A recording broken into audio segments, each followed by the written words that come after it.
అన్న చంటన్న అన్నప్పుడు మనం ఏం ఫీల్ అవుతాం, భయ్యా ఎలా ఉన్నారంటాం.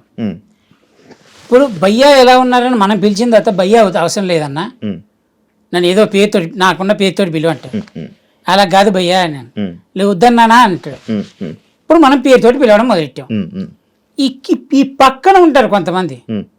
ఇప్పుడు ఈ డైరెక్టర్కి నాకు జరిగిన కాన్వర్జేషన్ వీళ్ళకి తెలియదు. నేను పేరుతో పిలిచిన రావడం వల్ల ఇది ఒక సంఘటన జరిగింది చెప్తున్నా.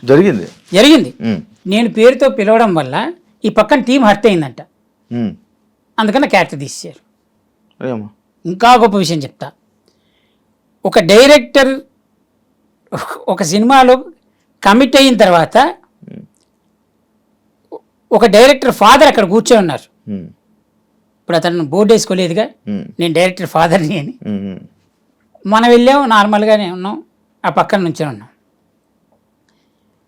మనం ఆయన సిగరెట్ తాగుతున్నాడు, నేను సిగరెట్ తాగుతున్నాను. ఇప్పుడు ఆయన డైరెక్టర్ ఫాదర్ అని మనం తెలిస్తే మనం రెస్పెక్ట్ ఇచ్చి అయ్యో సారీ అంకుల్ అని మనం అటు వెళ్ళిపోతాం, లేదా అసలు అటు సైడే వెళ్ళాం. నా పక్కన నుంచి సిగరెట్ తాగి ఈడేం ఆర్టిస్ట్ అని క్యారెక్టర్ని తీసేస్తాడు ఎవడైనా. జరిగింది పెద్ద సినిమా ఇది పెద్ద ఇలా చాలా జరిగాయి. నా ఒక్కడికి కాదు, ప్రతి ఆర్టిస్ట్కి జరుగుతాయి. ఇంకా ఏంటంటే భజన కొట్టినంతసేపు నువ్వు ఎన్ని లంగా లఫూట్ పనులు చేసినా యు ఆర్ గ్రేట్. భజన కొట్టకపోయి నువ్వు ఒక్క మంచి పని చేసినా అది వాడికి నచ్చలేదు అనుకోరా, నీ అంత గలీజ్గా ఇంకోలేడు. ఇది ఆర్టిస్ట్ లైఫ్. ఓకే. మూడోది ఏంటంటే అసలు నువ్వు ఎలా ఉండాలంటే ఇక మీరే దిక్కబ్బా, ఇక మీ వల్లే పుట్టుక నాది, నా జీవితం మీ వల్ల నడుస్తుంది అంతే. ఇక అసలు నేను నేల వేస్ట్ నీ నేల. మీరు నన్ను వజ్రంగా తయారు ఈ సినిమాతోటి డైరెక్ట్గా ఈ సినిమాలో క్యారెక్టర్ మీరు ఇవ్వడం వల్లే డైరెక్ట్ నంది ఆస్కర్కి వెళ్ళిపోతాను అన్నట్టుగా డైరెక్టర్తో బిహేవ్ చేయాలి. అప్పుడు నీకు ఒక అద్భుతమైన క్యారెక్టర్ పడుతుంది. అంటే ఇప్పుడు ఇండస్ట్రీలో టాలెంట్ని చూసేవారా ఆర్టిస్టులకి అవకాశాలు చూసి ఇవ్వరా అనే క్వశ్చన్ తప్పు అంటున్నా. ఇప్పుడు బ్రహ్మానందం గారు చెప్పినట్టు ఆయనకంటే సీనియర్ ఆర్టిస్టులు ఉన్నారు, వాళ్ళు వెళ్ళిపోయే టైంకి ఆయన వచ్చారు. ఆయన తర్వాత చాలామంది ఉన్నారు ఆర్టిస్టులు.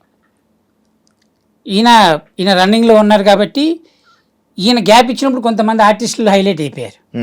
రైట్. మళ్ళీ ఆయన ఫామ్లోకి వచ్చారు, మళ్ళీ నడుస్తోంది. అట్లంటే పాత నీరు పోయి కొత్త నీరు వస్తూ ఉంటుంది. ఇప్పుడు నేను పాతోడు అనట్లే, నేను ఇండస్ట్రీకి వచ్చి 15 ఏళ్ళు అయింది, దాంట్లో తిప్పి కొడితే 6 ఏళ్ళు పనిచేసి ఉంటాయి ఇండస్ట్రీలో ఆర్టిస్ట్గా, అంతే. మిగతా అంతా జబర్దస్తే. సో ఇప్పుడు ఏమైందంటే మనం మనని చూసే ఇప్పుడు అందరూ నన్ను చంటన్నా అని పిలిస్తే అది ప్రేమ, వాడికి నా మీద ఉన్న ప్రేమ. చంటన్నా అని పిలవడం వాడి బాధ్యత.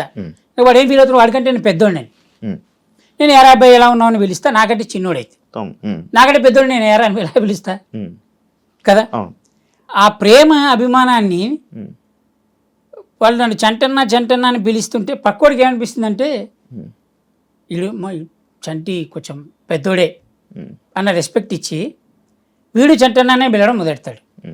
అలా ఇప్పుడు అతను చంటన్నా అని పిలిచి ఇతను చంటన్నా అని పిలిచి ఇతను చంటన్నా అని పిలిస్తే అందరూ నన్ను చంటన్నా అని ఎలా పిలుస్తున్నారో అలానే ఒకడు వెళ్ళి ఒక ఆఫీస్లో చంటి టైంకి రాడంట కదా, చంటికి ఈగో ఉందంట కదా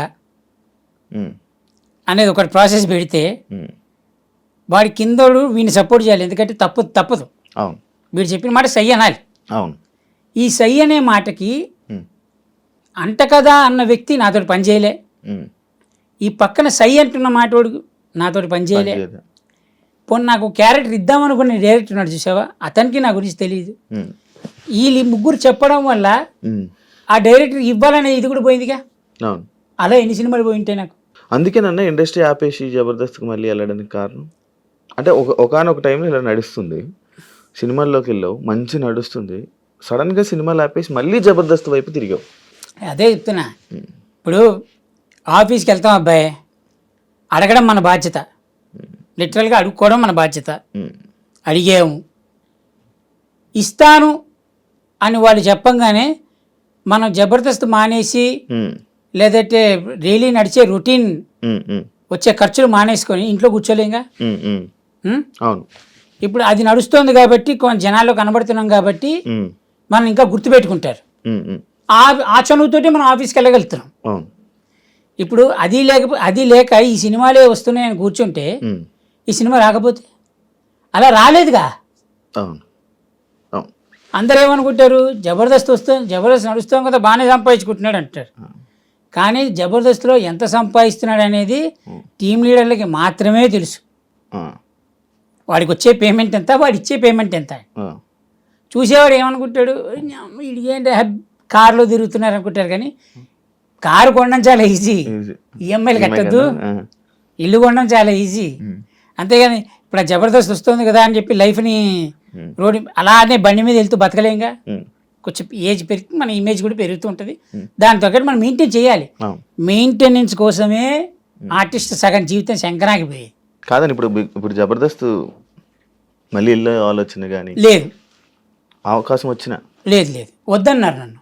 ఎందుకు వద్దన్నారు ఎందుకు వద్దన్నా? తెలీదు నాకు కూడా. నాకున్న దరిద్రమైన అలవాటు ఏంటంటే ఎవడైనా నన్ను వద్దు అని అంటే ఎందుకు అని నేను అడగను. ఆ, అది ఇక ఎవరు ఎట్లయినా రాసుకొని దాన్ని. ఒకడు ఈగో అంటాడు, ఒకడు పొగరంటాడు, ఒకడు నానా విధాలు మాట్లాడతారు.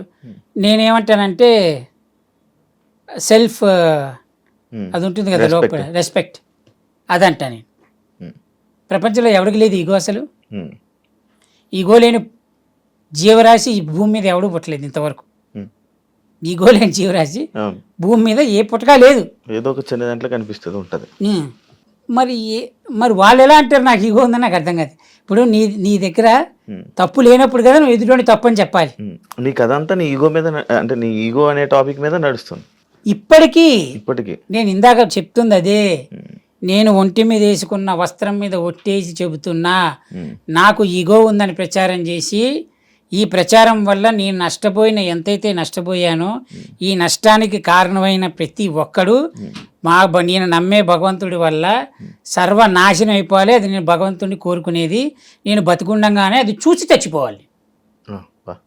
ఇంకో జన్మెత్తి వాడి ఈ పాపం క్యారీ వద్దు. నా కళ్ళ ముందే వాడి నాశనం అయిపోవాలి. ఇండస్ట్రీలో సెంటర్కి శత్రువులు ఉన్నారా? శత్రువులు ఉన్నారా అంటే పబ్లిసిటీ చేసినోడు తెలియాలి. ఆడికి నేను ఫ్రెండా శత్రువునా? పబ్లిసిటీ చేసినాడే శత్రువు. That's it. ఇప్పుడు నీకు పెద్ద సెలబ్రిటీ ఇంటర్వ్యూ ఇస్తానాడు అబ్బాయి, నువ్వు ఎంత ప్రిపేర్ అవుతారా? నువ్వు రేపు పొద్దున సెలబ్రిటీ ఇంటర్వ్యూ చేస్తానంటే ఈరోజు రాత్రికి మొత్తం బ్రీఫ్ చేసుకుంటావు. నువ్వు క్వశ్చన్ రాసుకొని దాన్ని మళ్ళీ రెక్టిఫై చేసుకొని, ఒకవేళ పొరపాటున మనం ఏమన్నా పదాలు ఏమైనా తేడాలు ఉన్నాయా అని కూడా అనుకొని టక్కున రేపొద్దున ఆ సెలబ్రిటీ రాలేదు, నువ్వేమనుకుంటావు, మిస్ అయిపోయాడు అనుకుంటావు. కానీ నీకు ఒక ఇన్ఫర్మేషన్ వచ్చింది, ఆ సెలబ్రిటీకి నీతో ఇంటర్వ్యూ చేయించుకోవద్దు అని ఒకటి చెప్పాడు. నీకు ఎవడి మీద కోపం? చెప్పినోడి మీద. అలా ఎలా ఉంటుంది చెప్పినోడి మీద? ఫస్ట్ ఆడు ఎందుకు చెప్పాలి అని ఉంటుంది కదా. ఇప్పుడు సెలబ్రిటీ మీద కాదు కదా కోపం.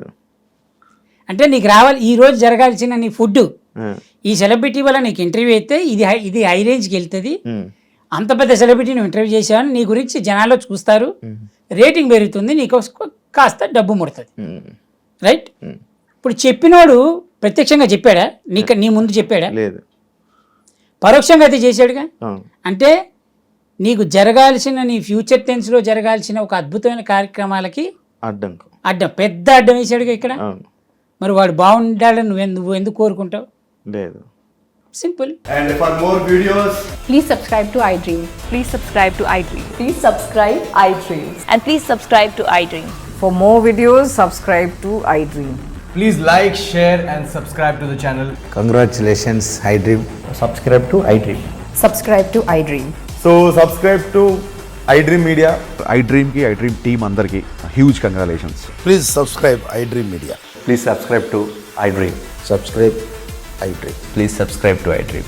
iDream అంటే నా కళల ఛానల్ సబ్స్క్రైబ్ చేసుకున్న నోరు తిరుగుతలేదు, మీరైతే గంట గుర్తు కొట్టండి. For more such videos, please subscribe to iDream. Subscribe to iDream. Please subscribe to iDream. Please subscribe iDream Media. Please do subscribe to iDream. Please subscribe to iDream Media. For best entertainment and information, Please subscribe iDream. And don't forget to subscribe to iDream.